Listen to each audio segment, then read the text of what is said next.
ಪಾಲಿಕೆ ಮೇಯರ್ ಚುನಾವಣೆ ವಿಳಂಬವಾಗ್ತಾ ಇದೆ. ಇನ್ನೂ ಘೋಷಣೆ ಆಗದ ಮೂರನೇ ಅವಧಿಯ ಮೇಯರ್ ಹಾಗೂ ಉಪಮೇಯರ್ ಚುನಾವಣೆಯ ದಿನಾಂಕ ಫೆಬ್ರವರಿ 14ರಂದೇ ಮೇಯರ್ ಹಾಗೂ ಉಪಮೇಯರ್ ಅಧಿಕಾರ ಅವಧಿ ಮುಕ್ತಾಯ ಆಗಿದೆ.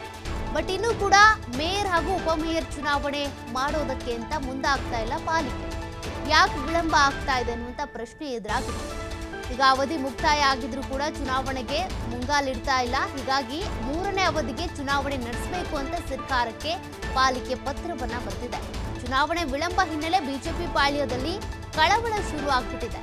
ಬಿಜೆಪಿಗೆ ಸ್ಪಷ್ಟವಾದ ಬಹುಮತ ಇದ್ರೂ ಕೂಡ ಅಧಿಕಾರ ಕಳೆದುಕೊಳ್ಳುವಂತ ಆತಂಕ ಶುರುವಾಗಿದೆ. ಹೀಗಾಗಿ ಯಾವಾಗ ಚುನಾವಣೆ ಆಗುತ್ತೆ ಅಂತ ಎದುರು ನೋಡ್ತಾ ಇದ್ದಾರೆ.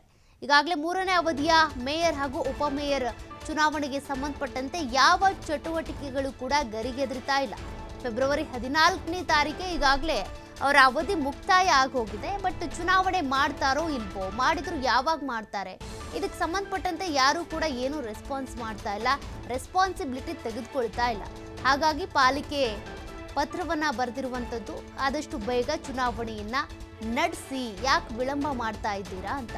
ಬಿಜೆಪಿಗೆ ಈ ಪಾಲಿಕೆಯಲ್ಲಿ ಬಹುಮತ ಇದ್ರೂ ಕೂಡ ಒಂದಷ್ಟು ಆತಂಕ, ಕಳವಳ ಶುರುವಾಗ್ತಾ ಇದೆ. ಸ್ಥಳೀಯ ಅಥವಾ ಪಾಲಿಕೆ ಚುನಾವಣೆಗಳಲ್ಲಿ ಇತ್ತೀಚೆಗೆ ನೋಡ್ತಾ ಇದ್ದೀರಾ, ಕಾಂಗ್ರೆಸ್ ಮೇಲ್ಗೈ ಸಾಧಿಸ್ತಾ ಇದೆ. ಈ ಜೆಡಿಎಸ್ ಪ್ರಾಬಲ್ಯ ಇರುವಂತ ಕಡೆ ಆದ್ರೂ ಅಷ್ಟೇ, ಬಿಜೆಪಿ ಪ್ರಾಬಲ್ಯ ಇರುವಂತ ಕಡೆ ಆದ್ರೂ ಅಷ್ಟೇ, ತಾನೇ ಅಧಿಕಾರವನ್ನ ಹಿಡಿತಾ ಇದೆ. ಹೀಗಾಗಿ ಚುನಾವಣೆ ವಿಳಂಬ ಆಗ್ತಾ ಇರೋದ್ರಿಂದ ಬಿಜೆಪಿ ಪಾಳ್ಯದಲ್ಲಿ ಈಗ ಒಂದಷ್ಟು ಆತಂಕಕಾರಿ ಬೆಳವಣಿಗೆಗಳು ಆಗ್ತಾ ಇರುವಂಥದ್ದು. ಆದಷ್ಟು ಬೇಗ ಚುನಾವಣೆ ನಡೆಸಿ ಅನ್ನುವಂಥ ಪತ್ರವನ್ನು ಕೂಡ ಬರೆದಿದ್ದಾರೆ.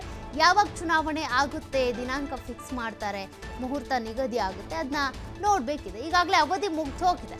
ಹಾಗಿದ್ರೂ ಕೂಡ ಉಳಿದಂಥ ಕೆಲಸಗಳನ್ನ ಯಾರು ಮಾಡ್ತಾರೆ, ಮೇಯರ್ ಹಾಗೂ ಉಪಮೇಯರ್ ಕೆಲಸವನ್ನು ಯಾರು ಮಾಡ್ತಾರೆ? ಹೇಗೂ ನಮ್ಮ ಅವಧಿ ಮುಗ್ದಿದೆ ಅಂತ ಅವರು ನೆಗ್ಲಿಜೆನ್ಸ್ ಇಂದ ಇರ್ಬೋದು, ಆಗೋ ಕೆಲಸಗಳಾಗದೇ ಇರ್ಬೋದು. ಹಾಗಾಗಿ ಜನರ ದೃಷ್ಟಿಯಿಂದ, ಜನರ ಹಿತದೃಷ್ಟಿಯಿಂದ ಆದಷ್ಟು ಬೇಗ ಚುನಾವಣೆಗಳಾಗಬೇಕು, ಆಗ ಆಕ್ಟಿವ್ ಆಗುತ್ತೆ ಪಾಲಿಕೆ ಅಂತ.